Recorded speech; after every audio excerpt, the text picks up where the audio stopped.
Latxa esnea proiektua da artzai talde bat bere baliabideak nahi zituen antolatu eta hor antolatzeko era ikusi genuen kooperatiba sortzea eta hori izango litzateke Latxa esnea kooperatiba gaur egun deitzen dena. Latxa esnea kooperatiban Hego Euskal Herriko 4 herrialdetako artzaiek parte hartzen dute libreki, noski, baina lehentasunez baldintza bakarretako bat da latxa ardiarekin lana egitea. Hori da gure baldintza. Hortikan aurrea baldintza da kalitatearen alde apustua egiteko prest egotea.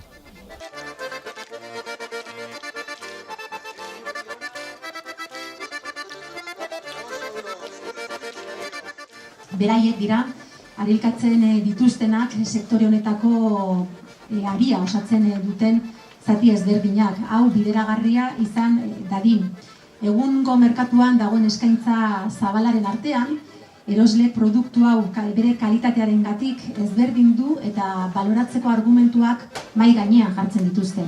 Artaldearen kudeak eta modu estensiboa, naturaren erritmoetara egokitua, bere osagai nagusiari, hau da ardi latxa esneari, urtaroko ekoizpen ezaugarria ematen diona, egunez egun egiten den gaztaren kontrola eta ontzea mimoz betea, iraulketa, garbiketak, katak, analisiak, oratze kameretara aldatuz, eta hau guztia betieren jatorri izendapeneko arduradunen begirada arretatxupean. Hortxe dituzue beraiek mailaren albo banatara. Ezin ahaztu ez da ere Lekunberriko esnekari erakundea. Lanbide arteko laborategi honek elikagai, seguru, osasuntsu eta kalitatezkoen ekoizpen jasangarrirako zerbitzu osoa eskaintzen baitu. Hasieran aipatu dugu prozesu honetan guztian ezinbesteko ordezkariak ditugula gaur hemen eta beraiek aurkezten hasi nahiko nuke. Bai Nafarroako gobernua eta baita Eusko Jaurlaritza ere lanean dihardute gogotsu bi erkidegoetako bat egiten duen ardi latxaren inguruan. Eta gobernuei hitza ematen hasi nahiko nuke prentsaurreko hau. Egunon guztioi.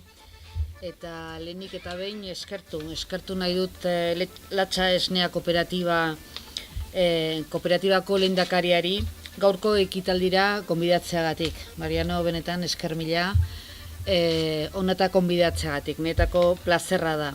Bertzaletikan ongi etorri ere Bittor, badakizu zure etxean zaudela, aiztene aipatzen ginun, etxean bezala ez etxean zaude, eta ongi etorriak ere hemen baian zaudeten guztioi. Netako plazerra zuekin egotia eta aipatu den bezala elkar lana zer ekartzen aldun aurkeztia benetan ona da eta biharrezkoa, ez? Erran behar da, lana egin behar da, bino gero ere erran behar da egiten den lana. Eta nik uste dut hori oso importantea dela gaurko egunean.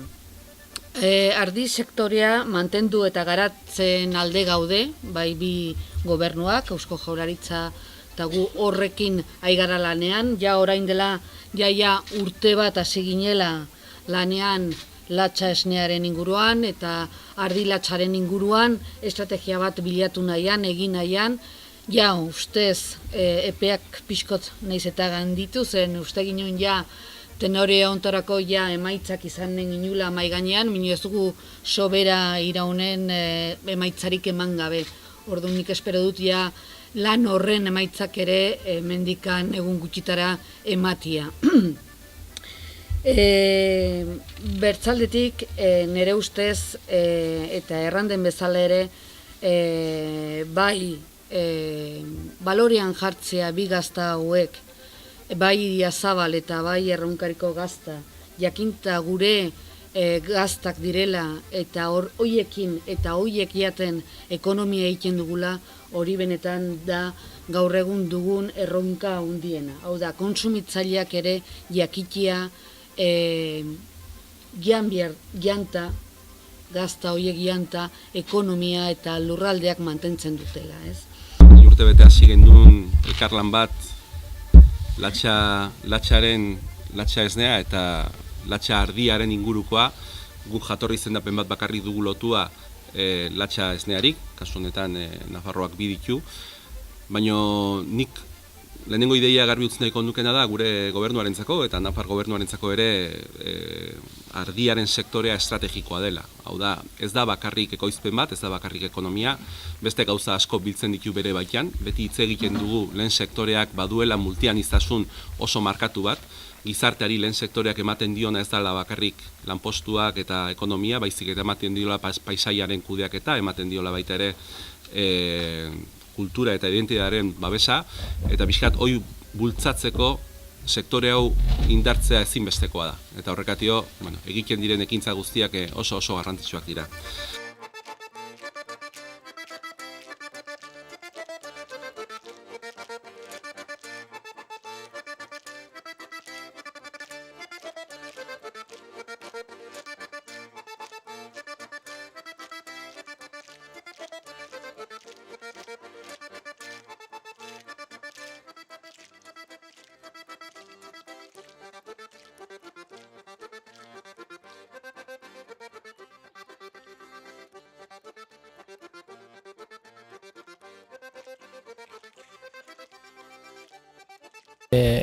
Gu dorrea gaztandegikoa gera, gu latxa esnea erabiltzen dugu, gure Idiazabal gazta egiteko, ezta. Gero eta hartzai gehiago dagoela jakitea guretzako oso ideia ona, oso notizia ona da. Eta hartzai hauek elkarlanean ari direla beraien artean kooperatibak egiten, administrazioarekin batera, gaztandegiekin batera eta sektore guztia kalitatearen atzetikan bizi modu bat urte askotarako izan dadin lanean nahi gerela jakitea, hori notiziona da, hortar etorria, hori zetera. Hemen gaudela eta atzetikan daudena bakitera zer egin berruten gazta, gure gazta jan, gure lan egiten duguta. Eta hola daude ardiak gero mendi guztiek eta txukun eta mantentzen. Nik uste dut, behin eta berriro erraten dugu azkenean produktu hauek ez direla bakarrikan jateko. Bai, jateko onak direla eta beharrezkoak, bino azkenin ekonomia egiten dute, laguntzen dute gure herrietan jendia gelditzeko lan egitera eta gero bertzadetikan gure paisaiak mantentzen dute eta beharrezkoak dira gure lan eremuak eta gure mendiak eta gure basoak ere mantentzeko eta ongi kudeatzeko. Orduan ez dute bakarrikan eduki bat, Marianok erraten duzun bezala, edukia handia du biodibertsitate aldetikan eta baita ere gizarte aldetikan, ez?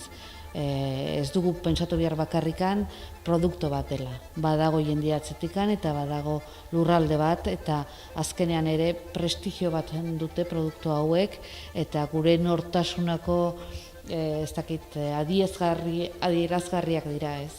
Esplikatzen dute azkenean zer garen, nondikan heldu garen eta nola kudeatu ditugun gure mendiak eta gure herriak, ez?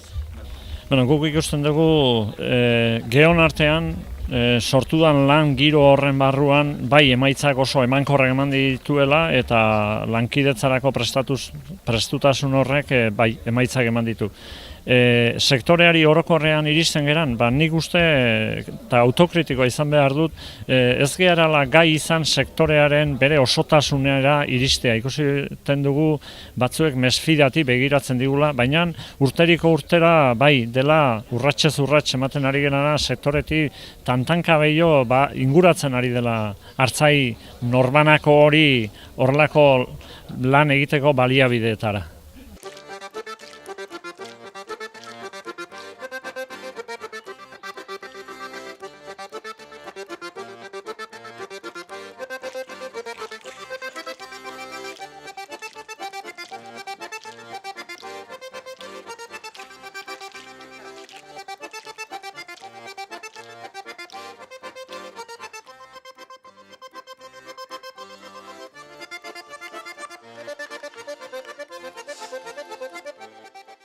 Eskerrik asko etorri zareten hori eta esker anitz, maiotan zaudeten guztioi, zeren anitz esaten dudanean da, hasiera batean ez nago ni ohitua horrelako ekitaldietara eta urduri etorri naiz, baina urduritasun hori itzaltzen joan da hemengo mahaikideak egin dituzten interbentzioak egin ondoren zeren adierazten dit, eta ez nuen gutxiago espero, sintonia berdinean gaudela.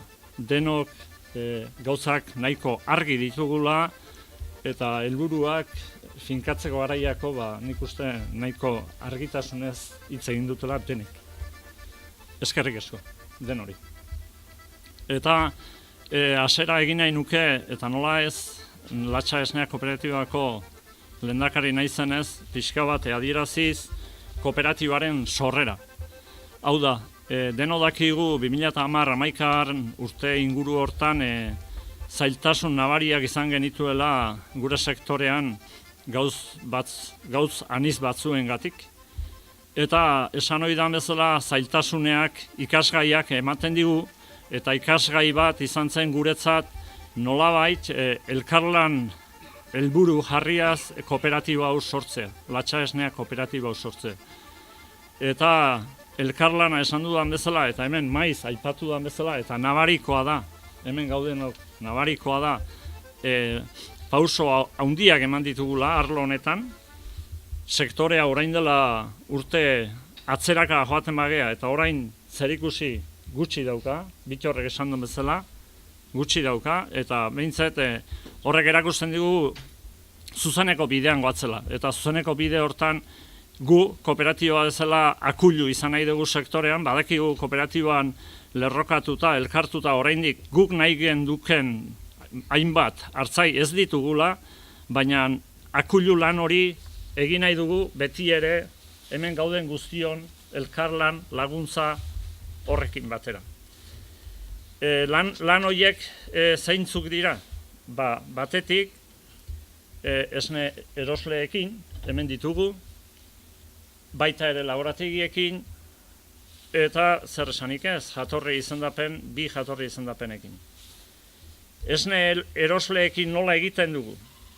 Beno, araudiaren barruan lan egiten dugu, eta araudiaren barruan azken urteetan baita ere aurrera pausoak eman ditugu. Eta hau da, adibidez, gure ziurtasunerako, hartzaion ziurtasunerako, kasu honetan, ez Latxa Esnea Kooperatibako, baizik eta hartzaiaren ziurtasunerako, eta baita ere eroslearen ziurtasunerako, metodologia da aurrez, oferta batzuek aurkezten dituzte enpresak. Ondoren, aukera dugu hartzaiok, ikuskatzeko edo kudeatzeko hauen arabera gure ustiategi hori nola maneiatu behar dugun, zer jan eman behar digun, zenbateinoko proteinako eta abar, eta guzti hori lotzeko azken finean enpresa hauekin lortzen duguna da kontratu bat. Barkatu, Kontratu horrekin ja finkatuak ditugu prezioak, kalitateen goraberak, norarakoak, eta zenbat demoran eman behar dugun esne hori, eta nolabaiteko ziurtasun bat ematen dio gure ustiategiari, nola lehen esan duan bezala, nola kudeatu behar dugun, jakin ahal izateko. Eta arlo horretan ikusten dut onurak ekartzen diogula, bai industriari, kasu honetan, eta baita ere ekoizlea, edon hartzai, edon ordelarik. Naiz kooperatiba barrukoa izan, edo ez izan. Eta nik usten dut, gauza hauek landu eta zaindu behar ditugula, zeren biztan denez, onura denontza denezkeroz, hor jorratzen jarraitu beharko dugu danok batera. Baita ere, kasu honetan, kooperatiba barrutik, saiatzen gera, alden bideragarritasunean lan egiten enpresarekin eta hartzaiarentzat, batetik bilketa egokienak ahal bideratzen, ze ulertzen dugu ekonomikoki industriari suposatzen diola asko, eta gehiago esango nukenik gizarteari suposatzen dio, ze hor kamioi bat edo bi edo hiru kaso eman die, gune berdinetik igarotzen, ingurumenari ere kalte gehiago egiten zaio. Orduan nik usten dut ingurumenari berari ere mesede egiten diogula horrelako gestiok elkarren artean aurrera eramanaz. Gero, esan dut baita ere, kontratuak definitzen digula zenbat denbora esnea emango dugun, da inkluso zenbat litro emango dion hartzai bakoitzak erosle horri. Hor baita ere, biztan da, bi aldekoei nolabaiteko garantio bat ematen diela, zeren badaki erosten duena zenbat litro maneiatu behar dituen, hilero gutxi gora erako baten barruan, eta baita ere, hartzaia berak ere, lehen esan dudan gestiorako ere baditu datuak. Nik uste onura guztia ditugula bi aldeak gauza hauek araudien barruan eta egoki eginez. Zer esanik ez, eta hurrengo atala guretzat laborategia dira, eta hori esan behar dugu, laborategi honekin guztiz bat gatoztela, eta baita ere lanean ari garela kooperatibatik esan dezagun gure emaitzak bat-batekotasunean lortu ahal izateko. Nik usten dut hor ere lehen ondo aipatu duen bezala urratsak egiten goaz eta lortuko ditugula bat-batekotasun hori, ze horrek nolabaiteko ziurtasun guztizko bat emango liguke kalitatean. Eta hurrengo atala baita ere jatorri izendapenei, hau esan beharrenago, ze gu kooperatiba bezala, oinarri bezala hartu genduena jatorri izendapenaren mantalpean lan egitea. Nolabaiteko ziurtasun bat ematen digulako gure kalitatean, eta gure apustua hortik jun behar dalako nahi edo ez. Nahi edo ez esaten dudanean, ze latxa esnea kooperatibak bere izenak dioen bezala, latxa ardia defendatuz lan egiteko helburuarekin sortutako kooperatiba denez, latxa ardiak berak eduki badu. Ez eduki bat ematen ditun o ekoizten ditugun produktuetaz soilik, kasu, esnea, arkumea, ilea, haragia, abar, baizik eta latxak berak ingurumena, bioaniztasuna eta natura zaintzen egiten duen, ahalbideratzen duen eta lantzen duen abere bat, animali bat, eta oandik gehiago, bertakoa dugunez, gizaldi, orduan hor ez dugu zalantza izpirik, arlo hortan lan egin behar dugula eta horrek suposatzen duela jatorri izendapenen azpian lan egiteko sortua garela. Eta guzti hau horrela izanik, adibide bat jarri nahiko nuke, pixka bat konsumitzailearen gana iritsi ahal izateko, nik uste hor erren egiten dugula, guk hartzaio gardie hanka ez duenen ondo esaten dugu erren daukagula, eta nik uste mai hontan ere erren txiki bat badugula, eta da konsumitzailearen gana iristea, eta adibide bat jarri nahiko nuke. Eskulturgileak bere artelana egiten duenean, pausoz pausu alegia aurrean duan egurra, oharria, o dena delako hoi, zizelkatuaz iristen da bere artelan hori egitea. Konsumitzaileak argi eduki beharko luke, noski guk jakin behar dugu hori adierazten. Aurrean dituen gazta, kasu Idiazabal edo Ronkal, artelan hori bezala txu dagola landu da. Zizelkatu da dagola ardiak mendian, belartxotan jaten don belarretik hasi, esnea ekoizten dugunetik jarraitu ondoren bai bilketa, bai industriak gazta egitea, zaintzea eta saltzeko prestatzea, azken finean artelan baten aurrean gaudelako. Pauso guztiak emanaz, noski, araudien barruan, norma batzuen barruan, eta denon aleginarekin, hemen ikusten den bezala. Eta azkenik, puntu txo bat erantzi nahi nioke, bai, Jaurlaritzako biak aipatu dutelako duintasunarena, eta baita ere neronek apunte bat egin nuelako. Beti ere, eta ohikoa da, prensaren alderditikan eta galdetzea, ze etorkizun, ze bideragarritasun, ze relebo generazional, esaten den bezala, dauka sektore honek. Topikoa da galdera hori. baina nik esan nahi detena da, lehenik mai gainean behar dugula erreleboan aurrez duintasuna, da duintasunak sektorearekiko duintasuna deon lotura. Hau da, lehen aipatu da bezala, gure ustiategiak behar ditugula egin errentagarriak. Eta hortan ari gerala, hortan lantzen, behintzet kooperatibati ari garela. Denon arteko elkarlan batekin, noski. Zeren, kate maila guzti hauetan, danok gea beharrezkoak. Eta besterik ez. Berriro ere eskerrik asko mahai hontakoi.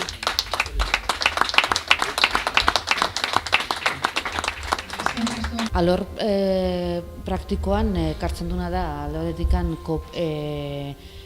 latxa esnea kooperatibak zer egiten du, esnea, horre hartzaileak daude, eta hoien produkzioa industriak erosten du. Eta orduan ja 100% hiru industrien artean erosten dute produkzio osoa. Marianok errandu ere, azkenean beraiek akuilu lan hori egin nahi dutela, eta denak elkartu eta batez ere indartzeko hartzaileek egiten duten lana gero erosleun batzuk edukitzeko. Asuntoa da, azkenean kate hori bihar dula bere azkeneko puntu ere ongi lotzia, eta da kontsumitzia bihar den bezala eta egunero gazta hori gero ere errentabliak izateko, eta gaztiak ere hor sartzeko mundu hortan. Bueno, gure esku gazte egitea dago. Marian onta esku dago, horko naturako lan handina berein esku dago. Bai, nolabait nik usten dut eta lehen esaten nuen, baldintzetako bat ardi latxarekin lan egitea zela, eta zergatik, nolabait ardi latxa hori deulako natura lantzen duen abere bat. Bertakotuta dago, aspalditik, oso aspalditik, bertako abere badugu, eta natura zaintzaile hobenetanekoa ardi hor dugu. Zeren, askotan mezuak botatzen ditugu, bioaniztasuna, ingurumena zaintzea, hori, mezu horiek denak asumituta landuta dauzke ardi honek, eta hor gu egokitzapenetan saiatuaz lan hori aurre eramaten saiatzen gera baita ere, gure ustiategiei begira.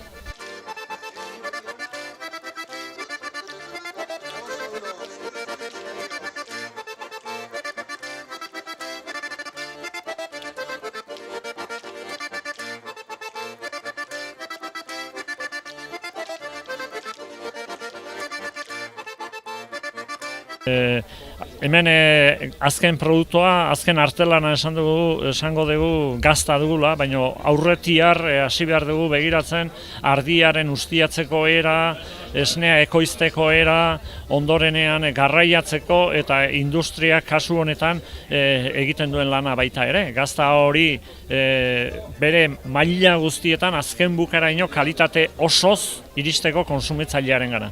Eta hori nahi genduke guk ere, ekoizle bezala, konsumitzaile hori jabetu dezan, benetan gazta bat hartzen duenean eskutan altxor bat duela. Eta dastatu dezala altxor bat bailitzan. Hori jakinda, probatzera goaz eta zorterik hoberena opa dizugu. Eskerrik asko.